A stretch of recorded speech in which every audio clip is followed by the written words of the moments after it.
आज 9 अगस्त 2021 को सुदर्शन न्यूज ने पूरे किए 16 साल पहले हिंदुस्तान को पुनः विश्व गुरु बनाने के संकल्प के साथ सुदर्शन न्यूज का हुआ था शुभारंभ।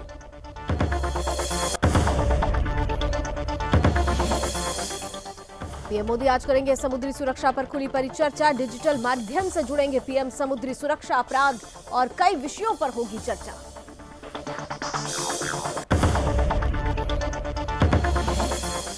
सुदर्शन की खबर का बड़ा असर। संभाजीनगर के राम टेकरी में साधुओं ने की मंदिर में वापसी। जिहादियों ने साधुओं पर 2 बार किया था जानलेवा हमला।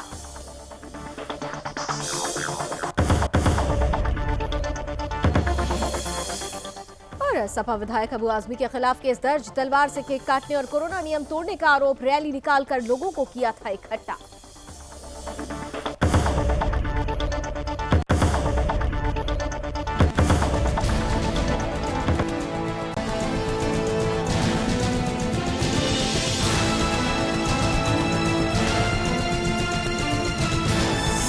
आप देख रहे हैं सुदर्शन न्यूज। नमस्कार, उत्तराखंड विशेष में आप सभी का बहुत बहुत स्वागत है। आपके साथ मैं हूं लावनी विनीत। बुलेटिन की शुरुआत करते हैं उत्तराखंड के मुख्यमंत्री पुष्कर सिंह धामी की तरफ से देहरादून में आवास विहीन लोगों को राशन किट और मास्क बांटे गए। इस अवसर पर मुख्यमंत्री ने आवास विहीन लोगों के लिए कोविड वैक्सीनेशन का शुभारंभ किया। स्वास्थ्य विभाग की टीम की तरफ से झुग्गी झोपड़ी में जाकर कोविड टीकाकरण किया जाएगा। मुख्यमंत्री पुष्कर सिंह धामी ने कहा कि आगामी 4 महीने में प्रदेश में 100% टीकाकरण किया जाएगा। प्रदेश के दूरस्थ क्षेत्रों तक कोविड टीकाकरण के लिए लगातार कैंप लगाए जा रहे हैं। उधर प्रदेश में टीकाकरण की गति भी बहुत तेज हो चुकी है।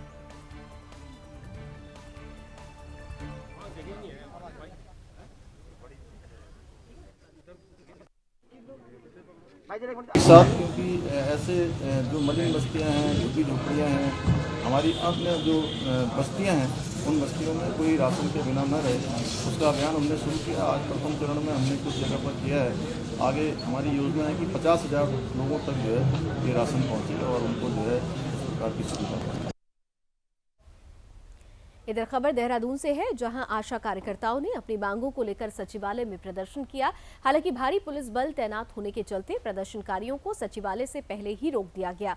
इस दौरान प्रदर्शनकारियों और पुलिसकर्मियों में नोकझोंक भी देखने को मिली।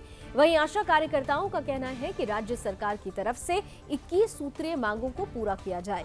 इतना ही नहीं, आशा कार्यकर्ताओं ने कहा कि स्वास्थ्य मंत्री डॉक्टर धन सिंह रावत ने आश्वासन दिया था कि 31 जुलाई तक मुख्यमंत्री धामी से विचार विमर्श कर उचित मांगों को पूरा कर लिया जाएगा, लेकिन अभी तक उनकी मांगों को पूरा नहीं किया गया है, जिसकी वजह से उनमें आक्रोश है।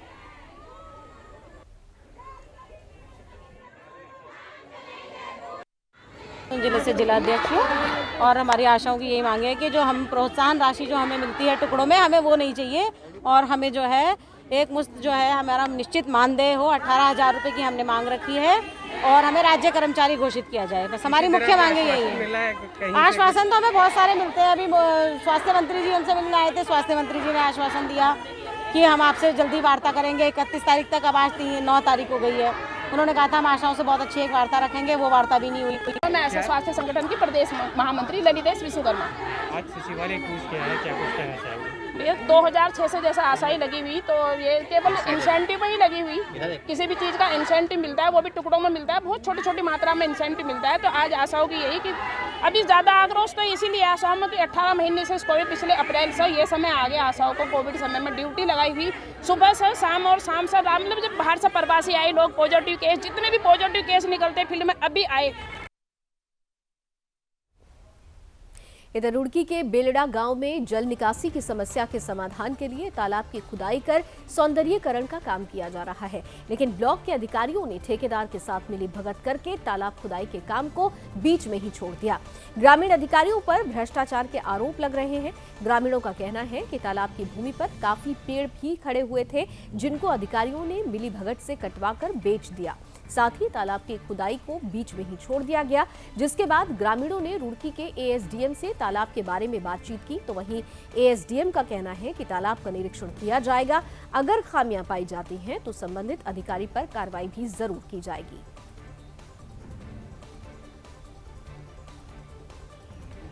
हमारे पास सब डिवीज़न में जो तालाब हैं उनको प्रॉपर एक तो लिस्टिंग करवाया गया है कि कौन कौन से तालाब ऐसे हैं कि एक तो मौके से जिससे इंक्रोचमेंट हटाना है और दूसरा मौके में जिनको उसके नेचर में लेके आना है। तो उसमें कई सारे तालाबों की लिस्ट दोनों ब्लॉक को उपलब्ध कराई गई है। उसमें CDO सर के भी डायरेक्शन है कि और हाई कोर्ट के भी डायरेक्शन है। तो अगर कहीं पे प्रॉपर नहीं हुआ इधर चमोली में आजादी के 75 साल की श्रृंखला पर देश की आन बान पर मर मिटने वाले देशभक्त सैनिकों के सम्मान में अमृत महोत्सव कार्यक्रम का आयोजन किया गया। इस कार्यक्रम के दौरान शौर्य चक्र विजेताओं के परिजनों को सम्मानित कर वीर गति को प्राप्त हुए सेना के जवानों को स्मरण किया गया। इस कार्यक्रम में उत्तराखंड के पूर्व CM तीरथ सिंह रावत भी मौजूद रहे। पूर्व सीएम रावत ने कहा कि देश की आजादी के लिए मर मिटने वाले वीर जवानों के बलिदान को कभी भी भुलाया नहीं जा सकता। BRO के ऑफिसर कमांडेंट ने कहा कि देश की रक्षा के लिए सेना में जाने वाले युवाओं को इससे प्रेरणा लेनी चाहिए।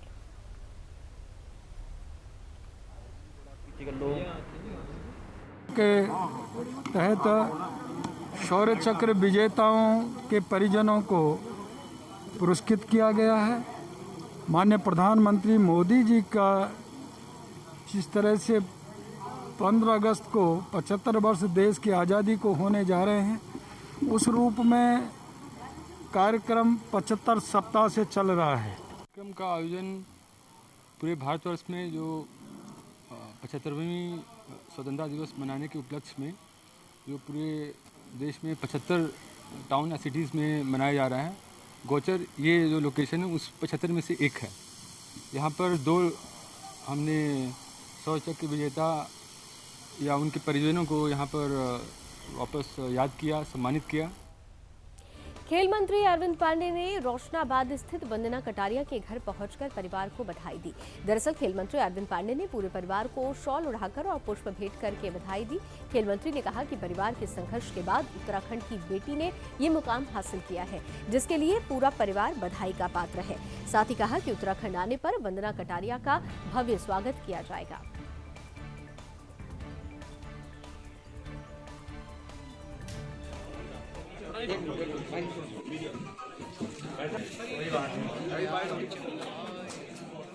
ये हम सब लोगों के लिए गौरव की बात और विशेष रूप से मैं इस अपने रोशनाबाद गांव और रानीपुर विधानसभा के सब लोगों के लिए बहुत ज़्यादा गौरव की बात है कि हमारी बहन वंदना कटारिया ने हैट्रिक बनाकर ओलंपिक के अंदर और भारत को सेमीफाइनल तक पहुंचाने का काम किया है। हम उनको बहुत बहुत बधाई देते हैं, पूरे परिवार को बहुत बहुत बधाई देते हैं। वंदना कटारिया जो इस देश की वो खिलाड़ी है कि जिसने अपने देश हिंदुस्तान के साथ साथ उत्तराखंड का नाम रोशन किया है। मैं इस बेटी को उत्तराखंड प्रदेश सरकार की तरफ से, देवभूमि उत्तराखंड की प्रत्येक व्यक्ति की तरफ से। इधर उत्तराखंड पुलिस कर्मियों की 4600 पे ग्रेड की पुनः मांग को लेकर रुद्रपुर से पदयात्रा कर खटीमा पहुंचे। न्याय पदयात्रा में शामिल सुशील गाबा और ओंकार सिंह ढिल्लन ने पहले दिए गए पत्र ज्ञापन और राष्ट्रीय झंडे को खटीमा स्थित CM के PRO को सौंपते हुए 4600 पे ग्रेड की मांग को पूरा करने की गुहार दोहराई। वहीं इस मामले में रुद्रपुर डिग्री कॉलेज के पूर्व छात्र संघ उपाध्यक्ष और सामाजिक कार्यकर्ता सुशील गाबा समेत ओंकार सिंह ढिल्लों ने बताया कि इसी कड़ी में उन्होंने इनका ज्ञापन लिया है और आवश्यक कार्रवाई करने के लिए मुख्यमंत्री को अवगत भी कराया जाएगा।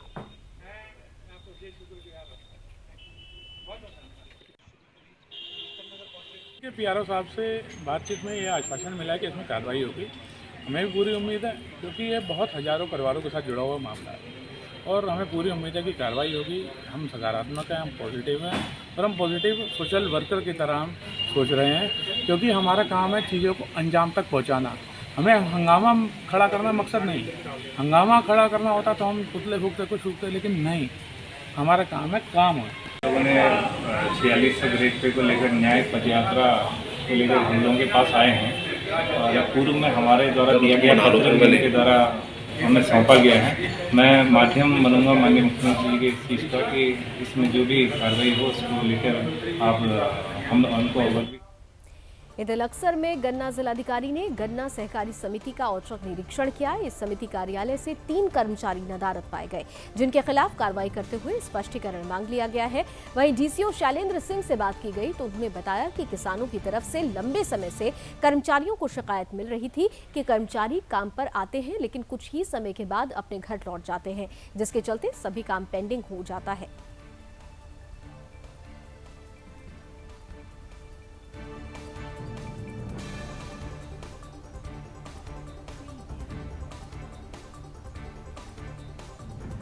सूचना मिल रही थी कि कर्मचारी सुबह आते हैं और शाम को निकल जाते हैं और कुछ यहाँ पे जो बैलेंस शीट का हमारा काम काफ़ी सालों से पेंडिंग चल रहा था, उसी के बारे में कुछ निरीक्षण किया जाना प्रस्तावित था मेरा।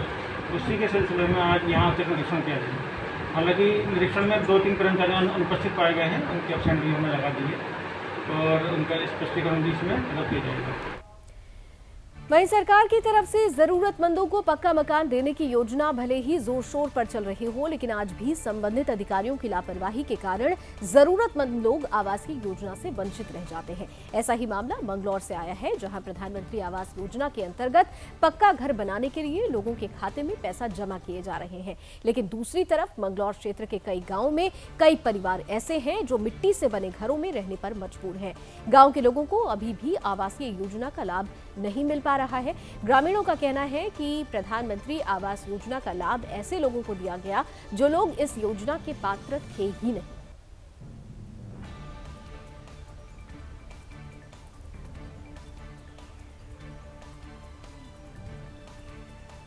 आवास योजना का जो आपके द्वारा बताया गया है, तो एक तो अभी तक किसी भी ग्रामीण व्यक्ति के स्तर से कोई शिकायत पुटअप नहीं की गई है कि किन व्यक्तियों को अभाव लोगों को दिया गया है। तो अगर इस तरह का कोई कंप्लेंट आता है तो इमीडिएटली उसके वो चेक करवाया जाएगा ब्लॉक के माध्यम से और तहसील के माध्यम से। आपके द्वारा इशू संज्ञान में लाया गया है तो इसमें वीडियो से भी वार्ता की जाएगी। कुछ लाभ नहीं मिला अब तक। अभी तो हम आश्वासन के सहारे ही जिया जा रहा कि जब भी कोई आता है वही बता देता कि पहले तो यहाँ कोई अभी तक इंक्वायरी ही नहीं आई मकानों की। प्रधान जब मकान टूटा प्रधान के लिए बोल रहा है कि भाई साहब एक बार आकर तो देख लो, किसी ने आकर भी नहीं देखा। वो बोल रहे कि हो जाएगा मकान तुम्हारा, दे रखा नाम। तो अब 15 साल से मकान की योजना में नाम गया हुआ, अब तक मकान नहीं बना हमारा। मसूरी में आईटीबीपी के पासिंग आउट परेड का आयोजन हुआ है, जिसमें उत्तराखंड के मुख्यमंत्री पुष्कर सिंह धामी ने बतौर मुख्य अतिथि के रूप में शिरकत की। इस मौके पर मुख्यमंत्री पुष्कर सिंह धामी ने युवा अधिकारियों को बधाई दी और कहा कि आईटीबीपी का साहस, दृढ़ संकल्प, शौर्य और बलिदान का गौरवशाली इतिहास रहा है। उन्होंने कहा कि आईटीबीपी हिमालय की प्रहरी है और समर्पण और उच्च प्रेरणा के साथ राष्ट्र की कठिन सीमाओं की सुरक्षा करती है। वहीं इस मौके पर आईटीबीपी एकेडमी में भारत तिब्बत सीमा पुलिस की तरफ से प्रकाशित हिस्ट्री ऑफ आईटीबीपी नामक एक विशेष पुस्तक का विमोचन भी किया गया। साथ ही 53 अधिकारियों को बुनियादी प्रशिक्षण सफलतापूर्वक पूरा करने के बाद देश सेवा की शपथ ली गई। इस अवसर पर कैबिनेट मंत्री, डीजीपी उत्तराखंड सहित कई अन्य अधिकारी भी मौजूद रहे।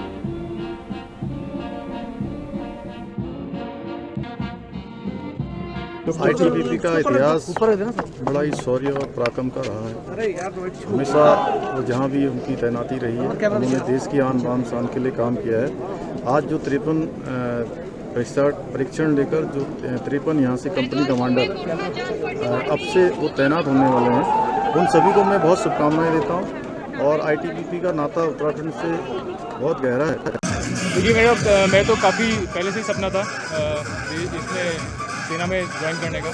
मेरे को आईटीबीपी ज्वाइन करने का मौका मिला और इसमें मैं काफ़ी खुश महसूस कर रहा हूँ। मेरे पेरेंट्स यहाँ पे होते हैं, वो भी काफ़ी खुशी महसूस करते, बट कोविड के चलते यहाँ पे नहीं आ पाए। और हाँ, हम लोग चाइना के खिलाफ तैयार हो रहे हैं, जिस प्रकार उनकी नीतियाँ रही हैं हमारे खिलाफ, कुनीतियाँ रही हैं। उत्साह तो काफ़ी था क्योंकि ट्रेनिंग काफ़ी मुश्किल रही है हमारी। पूरी ट्रेनिंग हमने लड़कों के बीच में की है और लड़कियों होने के कारण चैलेंज बहुत बढ़ गया था हम लोगों का। लेकिन बहुत अच्छा लग रहा है कि आज ट्रेनिंग ख़त्म हो गई है और हमने सफलतापूर्वक ट्रेनिंग ख़त्म कर ली है।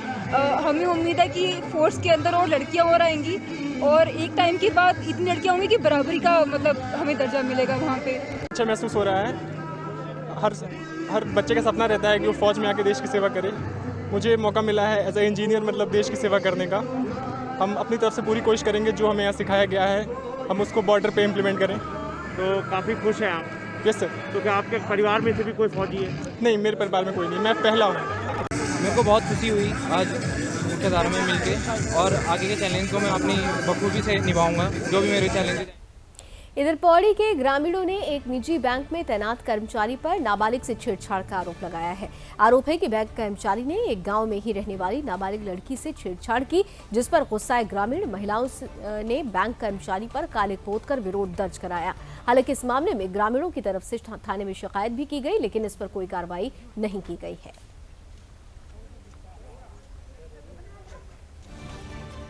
वहीं सितारगंज की आशा वर्कर्स का 12 सूत्रीय मांगों को लेकर सामुदायिक स्वास्थ्य केंद्र के सामने अनिश्चितकालीन धरना प्रदर्शन 7वें दिन भी जारी है।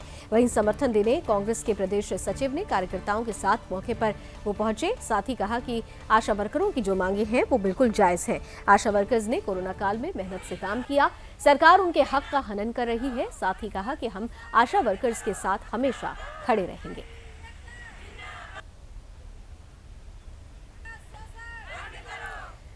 बात टनकपुर की कर लेते हैं, जहां बीजेपी कार्यालय में अनुसूचित मोर्चा के प्रदेश अध्यक्ष अंबादत्त आर्य पहुंचे, जहां बीजेपी के कार्यकर्ताओं ने प्रदेश अध्यक्ष का स्वागत किया। वहीं स्वागत कार्यक्रम के दौरान कार्यकर्ताओं ने प्रदेश अध्यक्ष के कोरोना काल में किए गए कामों के बारे में भी अवगत कराया। वहीं प्रदेश के अनुसूचित मोर्चे के अध्यक्ष अंबादत्त आर्य ने प्रदेश में राज्य सरकार की चल रही विभिन्न योजनाओं पर प्रकाश डाला। साथ ही मंडल और बूथ स्तर पर कार्यकर्ताओं को 2022 के आगामी चुनाव में 60+ के उद्देश्य पर काम करने का निर्देश जारी किया। कार्यक्रम में जनपद चंपावत के सभी वरिष्ठ पदाधिकारी और कार्यकर्ता उपस्थित रहे।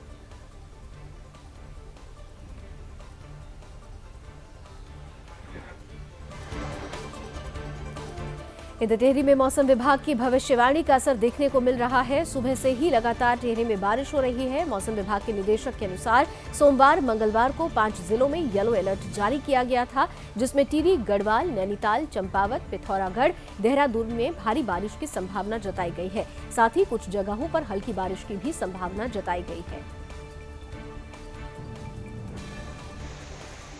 की भविष्यवाणी सटीक साबित नजर आ रही है। नई टिहरी में आज सुबह से ही लगातार बारिश हो रही है, जिससे जनजीवन अस्त व्यस्त नजर आ रहा है।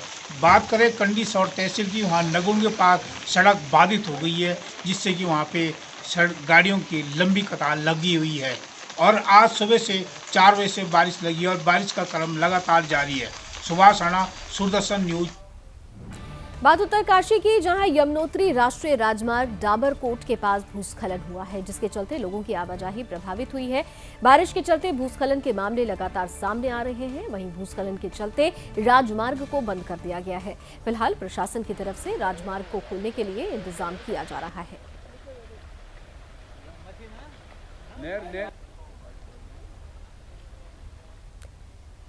उत्तरकाशी पुलिस की तरफ से जनपद में नशा मुक्ति अभियान चलाया जा रहा है। इस अभियान के तहत चौकी प्रभारी डुंडा के नेतृत्व में चौकी डुंडा बैरियर पर संदिग्ध व्यक्तियों की वाहनों की चेकिंग अभियान चलाई गई, जिसमें एक युवक अवैध चरस के साथ गिरफ्तार किया गया, जिसके बाद पुलिस ने आरोपी के खिलाफ मामला दर्ज कर उसे जेल भेज दिया। फिलहाल इस मामले में पूछताछ जारी है।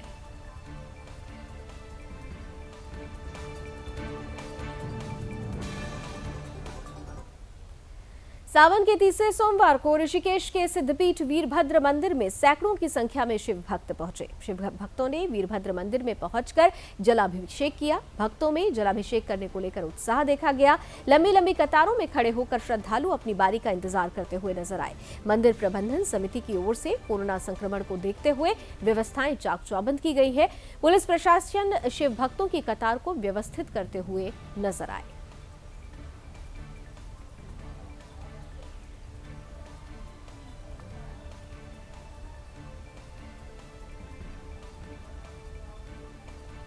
और चलिए इसी के साथ उत्तराखंड विशेष में अभी बस इतना ही, लेकिन देश और दुनिया की तमाम खबरों के लिए आप जुड़े रहिए सुदर्शन न्यूज के साथ। जय हिंद।